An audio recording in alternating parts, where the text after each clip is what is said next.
About 130 years ago, construction began on an impressive Victorian-style hotel adjacent to a few unknown hot springs at the base of several rugged 14,000-foot peaks in the heart of the Rockies. This impressive structure was to be constructed in the newly formed Centennial State known as Colorado, in what seemed at the time to be the middle of the Wild West.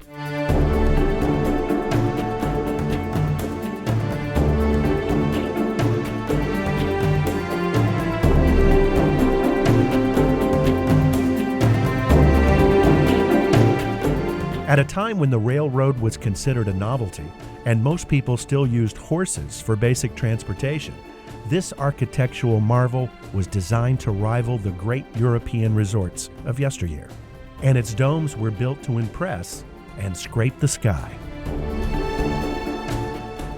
Its location in the jagged and magnificent Chalk Creek Canyon, along with its spectacular views of Mount Princeton and Mount Antero, and its proximity to St. Elmo, one of Colorado's most thriving mining areas at the time, not to mention Leadville, back then a town larger than Denver, offered, at least in theory, a definitive advantage to becoming one of the most sought-after destinations in the United States and the world.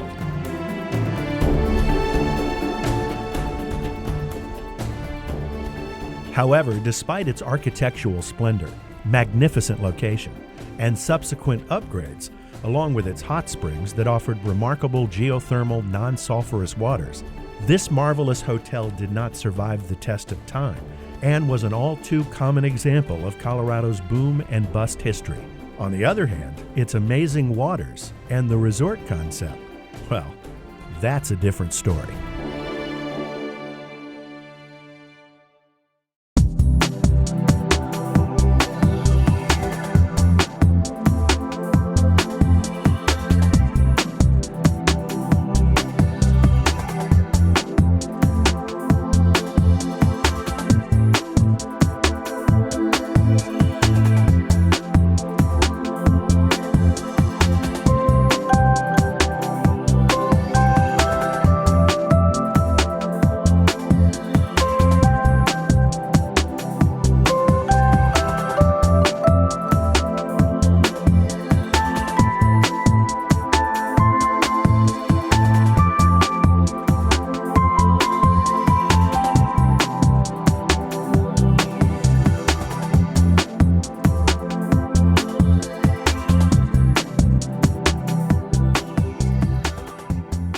Although the grandiose Victorian hotel did not survive the test of time, its legacy and amazing geothermal waters have continued to delight and soothe bathers for over 130 years. And today, the newly remodeled and upgraded Mount Princeton Hot Springs Resort and Spa is rapidly reclaiming those old glory days with a different type of luxury aura, a rustic and quaint mountain-style charm, being one of the most picturesque destinations that Colorado and the United States have to offer.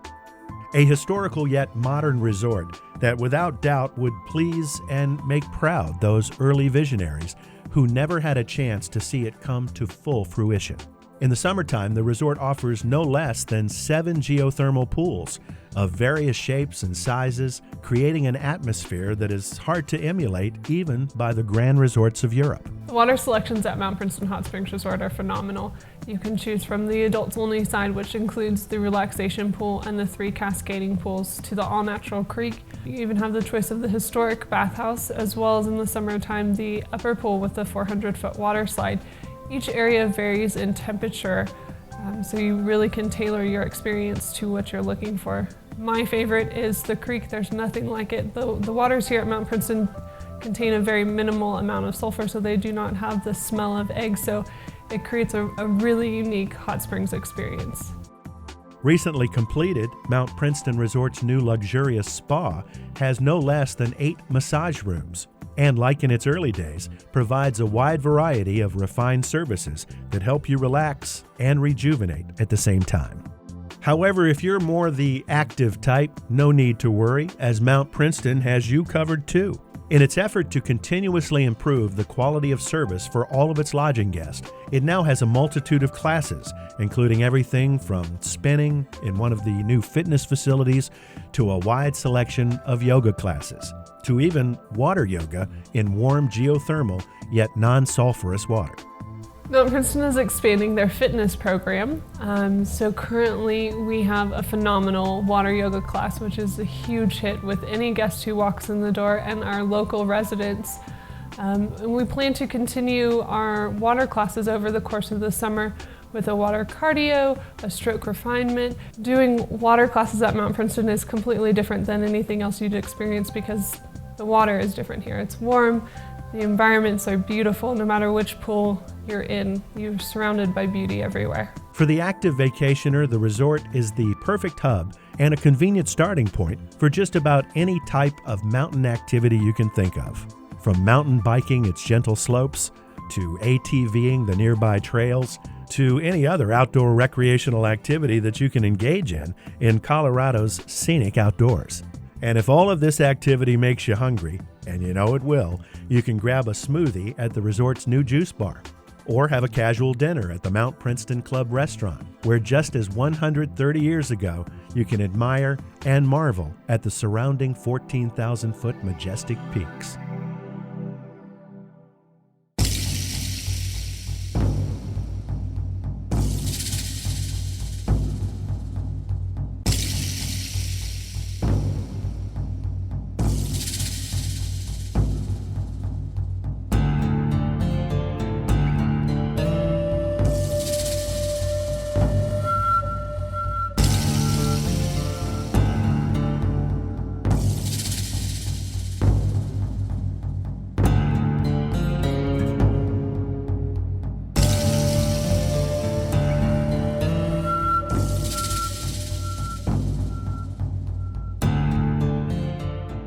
Romanticized in many Western movies, the Wild West was actually a very short and rough period.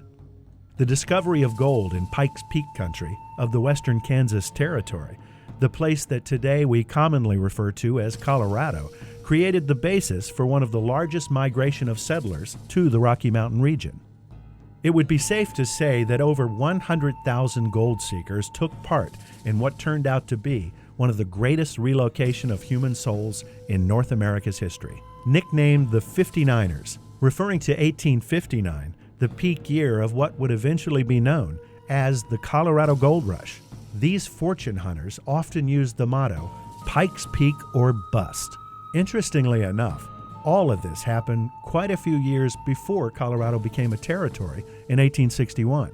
And some 17 years before it gained its centennial state status in 1876.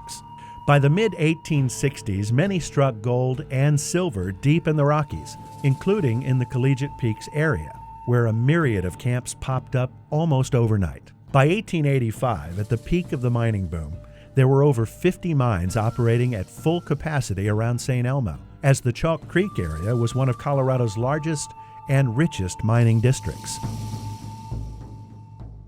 St. Elmo actually was quite a center of commerce in the late 1800s, serving as a dropping off point and a resupply point for many mines in the Chalk Creek Canyon. There was a few hotels, quite a few bars and saloons, mercantile, meat market, things of this nature. Really, it was the center of commerce for this county, being larger than Buena Vista or Salida were in the 1800s. Due to its unprecedented growth, starting back in the 1870s, two railroads fought for supremacy, namely the Denver and Rio Grande Western Railroad and the one that eventually became the Denver, South Park, and Pacific Railroad, with the latter playing a key role in the development of Mount Princeton Hot Springs Resort. The railroad history in Chalk Creek Canyon is really one of interest, as the Denver South Park Railroad came right through the Mount Princeton Hot Springs area. And that's what this represents. Was very close to where the resort is now, and this bridge represents the bridge that was behind the resort. And the railroad was a narrow gauge railroad, and the most interesting fact about it is the Alpine Tunnel was one of the first tunnels in the United States that actually went under the Continental Divide. So you were able to get on, in the eastern plains and actually get all the way over to the western slope without having to go over any huge grades. The tunnel went right through the divide. This is the west side of the Alpine Tunnel. In other words, the side coming up from Gunnison. You go through Pitkin, Parlin, Ohio City, and up to this area. The engine house had a turntable in it so they could turn the locomotives. But interestingly enough, it burned, and they never rebuilt it. With its peak at over 11,500 feet, or about 3,500 meters in altitude, the Alpine Tunnel was to become the highest as well as the most expensive tunnel ever built in its time. To get there, the railroad had to first power through the scenic Chalk Creek Canyon on what was, according to many accounts of the late 1800s, the most fascinating train ride in the world. But that was not without challenges. The problem with Chalk Creek is the slopes on the north side of the creek are the chalk cliffs, which are very unstable rock. So instead they built on the south side of the canyon. The problem with the south side being it's in the shade for 6 months a year. So they had a terrible time fighting snow all the way up to the Alpine Tunnel, where they were always on the south slope of the canyon. However, these were amazing times on the Colorado frontier as money was pouring in, creating a sense of prosperity and growing wealth. And in 1879, a coalition of wealthy miners established the Mount Princeton Hot Springs and Improvement Company that began the construction of a large hotel that would eventually be completed in 1884. It's a mini testament to the boom and bust times that came through this beautiful canyon here. In the beginning, it was a simple stop-off point for people on horseback that were looking to resupply as they went up Chalk Creek Canyon for gold and silver mining. As this was developed and wells started to be generated from these mines, a very ornate 4-story hotel was built above the hot springs. It at one time boasted 2 spring-loaded dance floors, brass and copper call-down tubes that would actually be in the rooms where you could call down and ask for a drink of water or a stack of towels to be brought to your rooms. It was a very elaborate structure. It had over 100 very spacious rooms. It was majestic and elegant. It had oak staircases and woods from all around the world. There were mahoganies and teaks. There were stained glass windows. There was an enormous dining room. They had a fleet of Cadillac convertibles to go down to Buena Vista to pick up guests. Imagine going from that to just 20 years later that there was no more guests. St. Elmo was empty.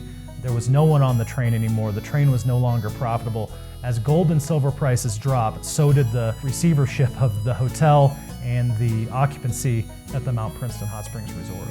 The depot that stands in McPhellamy Park, right by the only stoplight in downtown Buena Vista, was originally built in the 1880s by the Denver South Park and Pacific Railroad about the time it changed its name to the Denver, Leadville, and Gunnison, one of several name changes on railroads common at the time. It served the railroad and the town into approximately 1920. The railroad stopped running trains into Buena Vista at that point. In fact, by 1926, the railway running into the valley was torn apart, and by 1929, the whole property, including the Victorian Hotel, went into foreclosure. There is a myth, of course, that the hotel burned down. It's not the case. In 1950, a Texas developer bought the property and came here from Texas with a crew and took 1 million board feet of lumber out of the hotel. They were all the fine woods, the oaks, the teaks, the mahoganies, and took it to Texas, to Abilene, and used all those fine woods to create new homes in Abilene. Fast forwarding, the next significant year in the history of the resort was 1965, the time when the current main lodge was built on the site of the old hotel. And for the next 40 years, the area became once again a growing destination resort, gradually adding a few of today's standing structures. However, the most important event occurred in the early 2000s when the resort once again changed hands to its current owners, who have since remodeled all of the facilities and added a new state-of-the-art spa that offers 8 massage rooms and other refined services, a relaxation pool next to 3 Japanese-style cascading mini pools, 30 Colorado-style log cabins, a modern events pavilion for weddings and special events, and countless other upgrades to the delight of both those young and young at heart who use these modern facilities.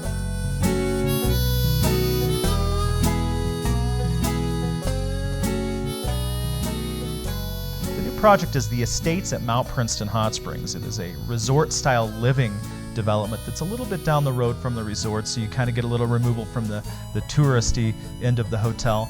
But what it is it's a development that offers mountain-style living that still gives walking access back to the hotel amenities. And last but certainly not least, with an eye on its glorious past, the new ownership recently announced that Mount Princeton Hot Springs Resort and Spa will soon have a new hotel built to somewhat resemble the old Victorian masterpiece, along with some other amazing developments that, well, you'll have to discover for yourself.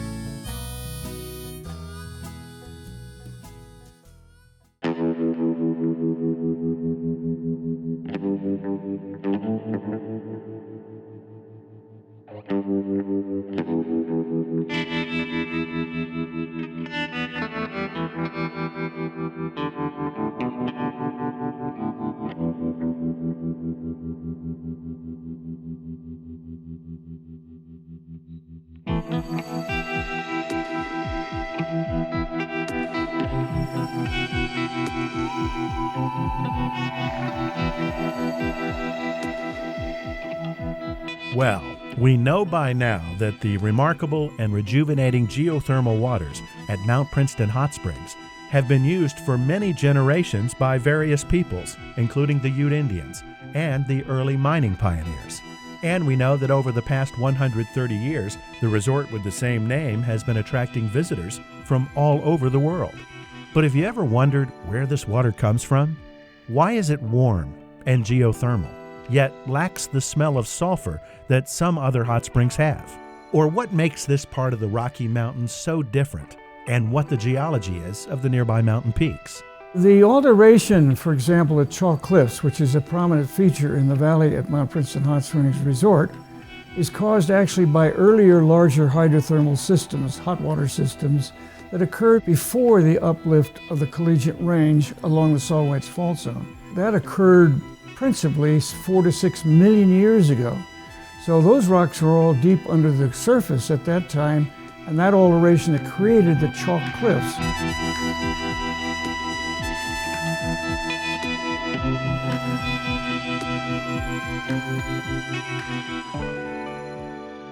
Uplift occurred and lifted the collegiate range on the order of 25,000 feet, or 5 miles approximately. And that uplift was then led by the continued fracturing and folding along the Saltwhite's Fault Zone. And of course, later on, our valley here was cut by glaciers and exposed as we see them today. Mount Princeton, with its elevation of 14,204 feet, and Mount Antero, with an elevation of 14,276 feet, are both part of the Collegiate Range, one of the most spectacular in the lower 48. And these two peaks, along with about 20 others that rise to altitudes of over 13,000 feet, provide not only the amazing scenery around Mount Princeton Hot Springs Resort, but also the geothermal yet non-sulfurous water for its numerous hot springs, including some that percolate directly into the riverbed of Chalk Creek.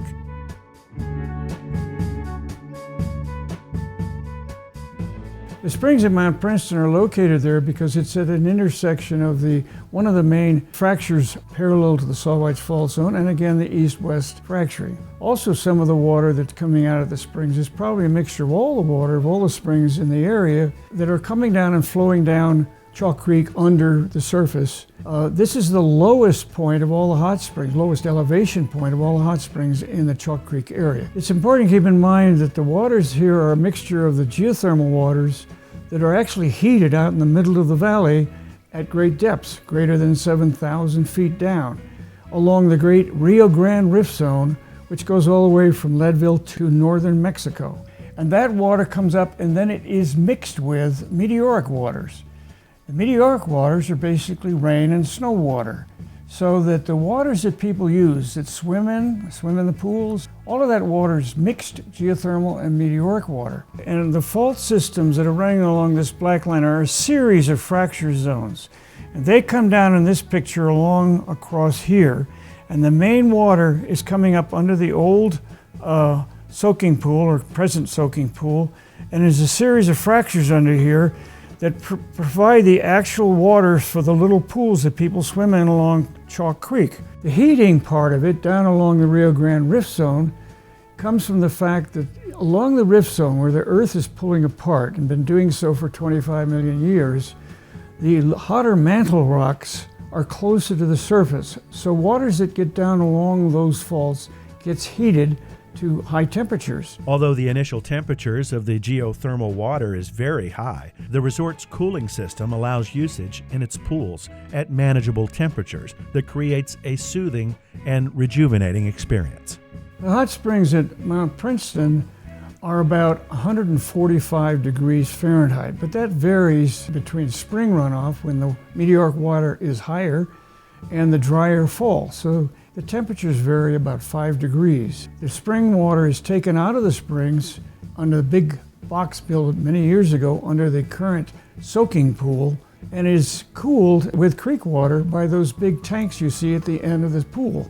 And then that water is distributed to all of the pools and also to the water system within the resort. These natural resources, and especially the electrical energy that can be obtained from these deep geothermal water systems of the hot springs, create the basis for a unique project that has the potential to become the first place in Colorado that will produce electricity using this environmentally friendly source of energy. We are trying to explore the deep system of hot water associated with the hot springs, but out to the east. We look at this area from our current studies where the top of the geothermal system is the actual springs at Mount Princeton, but the root of the hydrothermal system out to the east towards the Rio Grande Rift Zone and at depth is about 2 miles east of here. That system could produce as much as 10 megawatts or more, and 10 megawatts is 7,000 homes of electricity. That water also, one way or another, will be incorporated, we hope, by the Hot Springs Resort in its efforts to become an environmentally destination-type resort. If we're successful with this project, working with Mount Princeton Hot Springs Resorts and others in the area, this will be the first electrical production in Colorado.